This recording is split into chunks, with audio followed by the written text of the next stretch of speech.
So I finally made it to the 10-hour mark of riding this, and that puts me at 94 miles. So time to go ahead and to adjust the handbrakes. I've already done that today, but we'll go back over and kind of explain it. Pretty simple. You don't need any tools for this, and you don't need any extra set of hands. You're basically going to squeeze your handbrake with one hand, just like this.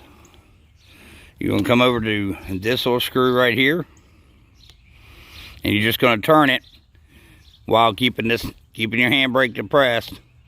You'll turn this little screw here with your fingers. You can use a wrench if you need to.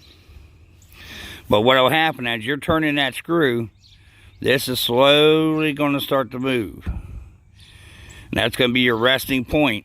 When you let off of it, it's going to catch, and that's where it'll catch the little like T hook cable that goes up inside here. It'll catch that, put tension, the bolt stops it, and this is where this rests. Now this is kind of where you guys want it.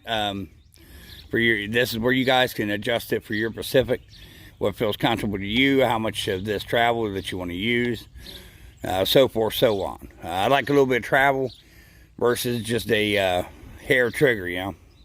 I don't like a hair trigger on gun. I don't like it on brakes either. But that's pretty simple to do. As needed. As time goes on, we will get into adjusting the caliper, make sure it's centered and going that way. Just doesn't need it yet. 94 miles is the first bit of maintenance I've actually done on the bike. Pretty happy with it. No complaints really.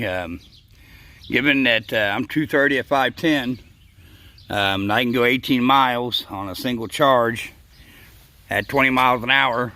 Pretty happy. Have a good one, guys.